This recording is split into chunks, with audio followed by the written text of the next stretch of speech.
নমস্কার বন্ধুরা, আবার একটা নতুন রেসিপি নিয়ে হাজির হয়েছি। আজকে আবারও একটা টিফিন রেসিপি তোমাদের সাথে শেয়ার করব। এই রকম টিফিন যদি বাড়িতে থাকা জিনিস দিয়েই বানিয়ে নেওয়া যায়, বছরে কিন্তু অনেক খরচাই বেঁচে যায়। সকালের টিফিনে হোক আর সন্ধ্যার টিফিনে হোক বা স্কুলের টিফিনেই হোক, তোমরা কিন্তু এই রেসিপিটা ঝটপটি বানিয়ে দিতে পারবে, একদম কোনো সেই রকম ঝামেলা ছাড়াই। আর খেতে হবে অসাধারণ, মানে থামতেই পারবে না। চলো, এখানে আমি নিয়ে নিয়েছি আটা। তোমরা ময়দাও নিতে পারো, কোনো অসুবিধে নেই। আটা ময়দা যার যেটা পছন্দ সেটা নিয়ে নেবে। তার মধ্যে একটু লবণ দিয়ে দিচ্ছি, সামান্য একটু চিনি দেবো, খুব সামান্য। সেটাকে ভালো করে মিশিয়ে নেব। এরপরে এর মধ্যে একটু দিয়ে দেবো সাদা তেল, ময়ান দেওয়ার জন্যে সামান্য দিয়ে দেবো। এই সামান্য আটায় এক বাটি আটা মতন নিয়েছি, কিন্তু এমন কিছু অনেকটা বেশি আটা কিন্তু আমি এখানে ব্যবহার করিনি। আর ময়দা দিয়েও করতে পারো, সেই তোমাদের ইচ্ছা, যেটা দিয়ে ইচ্ছা হয় সেটা দিয়েই তোমরা করে নেবে। আটা দিয়েও ভালো হবে, ময়দা দিয়েও ভালো হবে। দেখো, আমি মেখে নিয়েছি, মেখে ওটাকে চাপা দিয়ে রেখে দিলাম। আর এইখানে দেখো, কিছুটা পেঁয়াজ কেটে রেখেছি, গাজর কেটে রেখেছি, লঙ্কা রেখেছি, কড়াইশুঁটি, ক্যাপসিকাম। আর এখানে অল্প একটু ওই সুইট কর্ন হালকা করে সেদ্ধ করে নিয়েছি। আর সব সবজিগুলো দিয়ে দিয়েছি মিক্সির মধ্যে একদম পেস্ট করার জন্যে। সবজিগুলো সব পেস্ট হয়ে গেছে। এবার কড়াইয়ের মধ্যে সামান্য 1 চামচ মতন তেল দিয়েছি, সর্ষের তেল, সাদা তেল, তোমাদের যা ইচ্ছা সেটাই দিয়ে দিতে পারো। অল্প করে তেল দিয়ে তার মধ্যে একটু সামান্য 1/2 চামচের মতন গোটা জিরে ফোড়ন দিয়েছি। একদম কিন্তু কম তেলে অসাধারণ রান্না। বাড়িতে যে জিনিসগুলো থাকে সেইগুলোই কিন্তু দিয়ে ব্যবহার করেছি। এখানে যেটা পেস্ট করলাম সবজিগুলো, মানে গাজর, পেঁয়াজ, ক্যাপসিকাম, কড়াইশুঁটি, কর্ন, লঙ্কা, সেই সবটাই কিন্তু আমি এই তেলের উপরে বের করে দিয়ে দিচ্ছি। এবারে হালকা করে সুন্দর করে নাড়াচাড়া করে সবজিগুলোকে একটু নাড়াচাড়া করে নেবো, যাতে সবজি থেকে কাঁচা গন্ধ না বেরোয়। সেই জন্যে হালকা করে নাড়াচাড়া করে নিলেই হয়ে যাবে। আর এখানে একটু সামান্য লবণ দিয়ে দিলাম, লবণটা টেস্টের অনুযায়ী অবশ্যই লবণ দিতে হবে। লবণ দিয়ে ভালো করে এটাকেও কিন্তু নাড়াচাড়া করে মিশিয়ে নিতে হবে।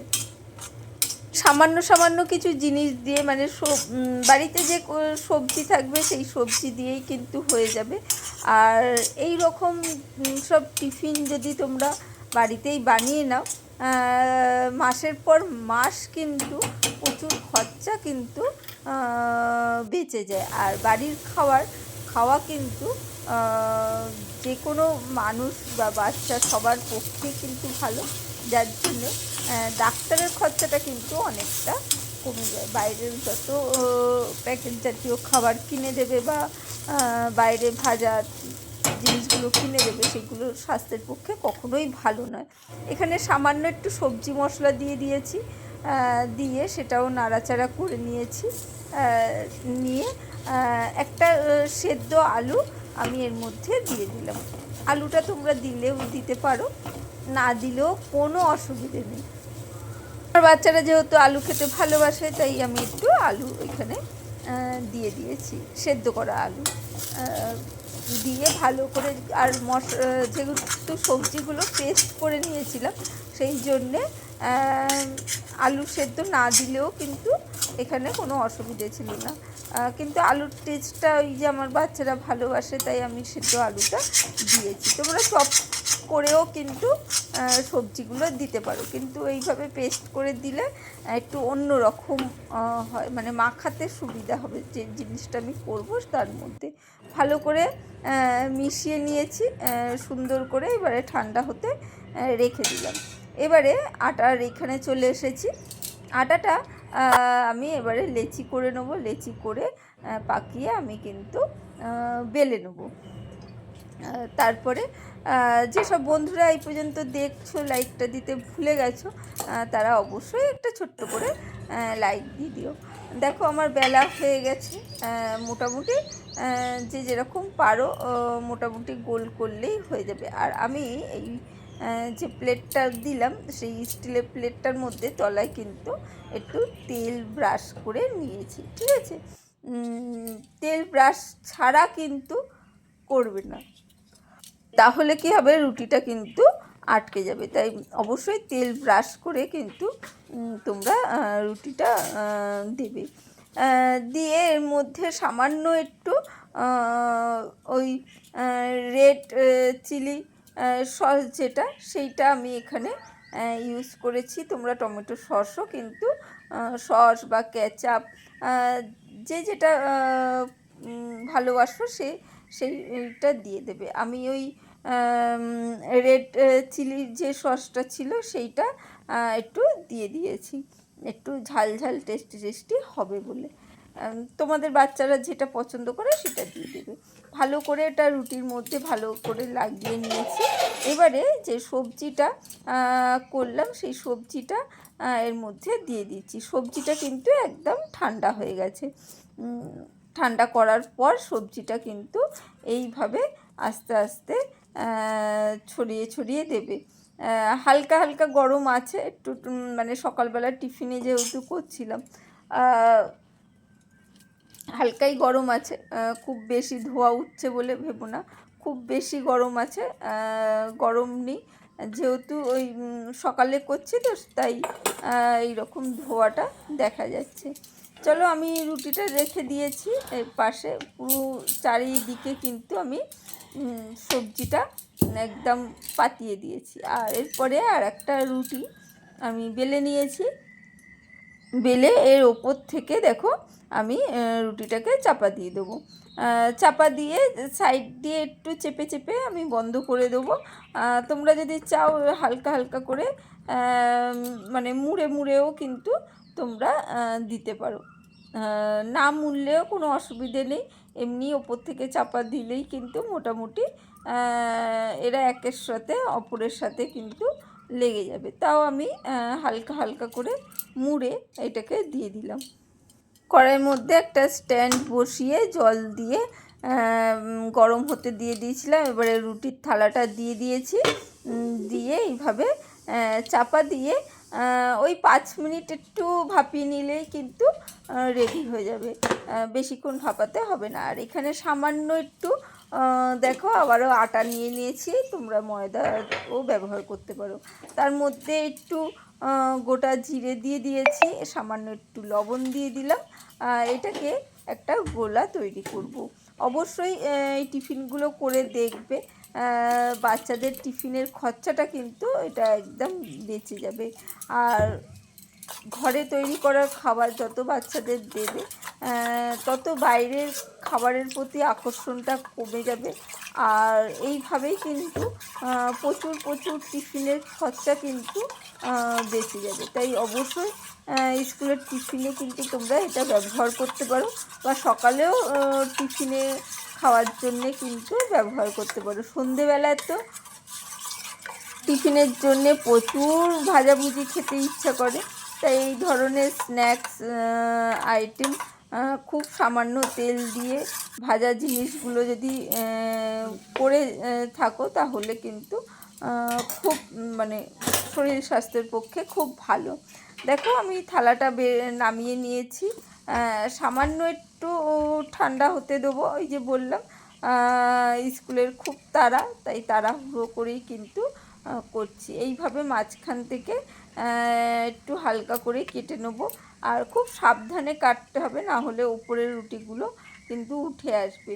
ওপর থেকে এইভাবে চাপ দিয়ে দিয়ে দিলেই কিন্তু চারদিকে ভাগটা হয়ে যাবে। তারপরে সাইড দিয়ে আবারও আমরা আরও কিছু পিৎজার মতন কেটে নেব। তোমরা এখানে চৌকোও কাটতে পারো, কিন্তু এই শেপটা কেটেও ভালো লাগবে, এই শেপটা কাটলে ভালো লাগবে। দেখো আমি চাকুগুলো একটু চেপে চেপে বসিয়ে কিন্তু কাটছি, টেনে কাটবো না, টেনে কাটলে এই যে বললাম ওপরের রুটিগুলো কিন্তু হালকা করে উঠে আসতে পারে, তাই ওপর থেকে এইভাবে চাপ দিয়ে দিয়ে যদি রুটিটাকে কাটা যায় ভালো লাগবে। আর একদম পিৎজা কাটিংয়ের মতন আমি কিন্তু করে ফেলেছি। এরপরে রুটিগুলো হালকা করে সুন্দর করে একটার পর একটা ছাড়িয়ে নেবো, ছাড়িয়ে পাশে রেখে দেবো। কেটে নিয়েছি, কিন্তু ওই যে ওপর থেকে কাটা হয় অনেক সময় কি হয় নিচের দিকে রুটি বা সবজিগুলো কিন্তু কাটা হয় না অনেক সময়, সেই জন্যে সেইগুলো কিন্তু তোমরা রেখে দেবে। দেখো সুন্দর করে কিন্তু আমি কেটে নিয়েছি পিস করে একদম। এরপরে কিন্তু একটা একটা করে আমরা তুলে নেব। দেখো এইভাবে হালকা করে দেখলেই কিন্তু দেখবে যে কেটে গেছে, সেইগুলো চলে আসছে। এ পর্যন্ত যেসব বন্ধুরা সঙ্গে রয়েছে তাদেরকে অসংখ্য ধন্যবাদ। রুটিগুলো আমরা ওই গোলার মধ্যে ডুবিয়ে এখানে সিমুই রয়েছে, সিমুইয়ের মধ্যে কিন্তু আমরা জিনিসগুলোকে পিজাগুলোকে একটু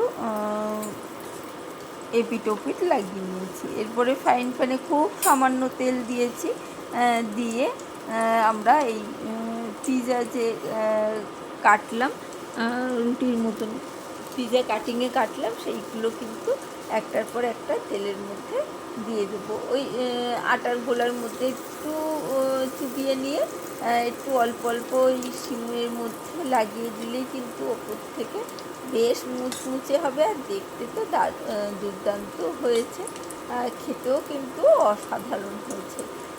কী ধরনের রেসিপি তোমরা দেখতে চাও, কোনো অনুরোধ থাকলে অবশ্যই অনুরোধ করো, আমি আমার সাধ্যমতো তোমাদের রেসিপিগুলো শেয়ার করার চেষ্টা করব। দেখো আমি মোটামুটি এইভাবে কিন্তু ওই গোলার মধ্যে ডুবিয়ে এইভাবেই কিন্তু দিয়ে দিচ্ছি। আর সম্পূর্ণটা আর দেখালাম না, আর মিডিয়াম ফ্লেম রেখে রুটিগুলোকে ভেজে নিতে হবে। তাতে কি হবে, বাইরে থেকে মুচমুচেও হবে আর ভেতর থেকে রান্নাটাও হয়ে যাবে। তাই অবশ্যই ট্রাই করো। দেখো আর এই ওপর থেকে একটু সিমুই গুঁড়ো লাগিয়ে দেওয়ার জন্যে না একদম অসাধারণ হচ্ছে। আর নিরামিষ দিনে যদি খেতে চাও অবশ্যই পেঁয়াজটা বাদ দিয়ে করো, আর বাড়িতে তৈরি করা সস ব্যবহার করো, তাহলে কী হবে নিরামিষ দিনে কিন্তু তোমরা এই টিফিন রেসিপিটা ট্রাই করতে পারো। প্রত্যেকটাই কিন্তু আমি এপিট ওপিট করে সুন্দর করে ভেজে নিচ্ছি, হালকা করে কিন্তু মিডিয়াম ফ্লেম রেখে এই পিৎজা কাটিংয়ের রুটিটা মানে ভেজে নিচ্ছি। দেখো সুন্দর করে দেখো এইভাবে কিন্তু ভাজাটা হবে, যার জন্যে এটা বেশ কচমচে হয়েছে আর খেতে তো অসাধারণ। প্রত্যেকটাই কিন্তু আমি ভেজে তুলে নিচ্ছি এপিট ওপিট করে যতটা ভাজা যায় সেইভাবে। ভেতরের মশলাটা তো রান্না হয়েই রয়েছে, উপরের রুটিটাও ভাপানোর জন্যে এটাও পাকাপোক্ত হয়ে গেছে, শুধু এইখানে এই একটু ভেজে সার্ভ করার পালা। আর অবশ্যই একটু দই দিয়ে ট্রাই করো, ভালো লাগবে। চলো কেমন লাগলো কমেন্ট করে জানিও, আর অনেক অনেক শেয়ার করো। আজকের জন্য টাটা, বাই বাই, আবার দেখা হবে অন্য কোনো দিন অন্য কোনো ভিডিওতে।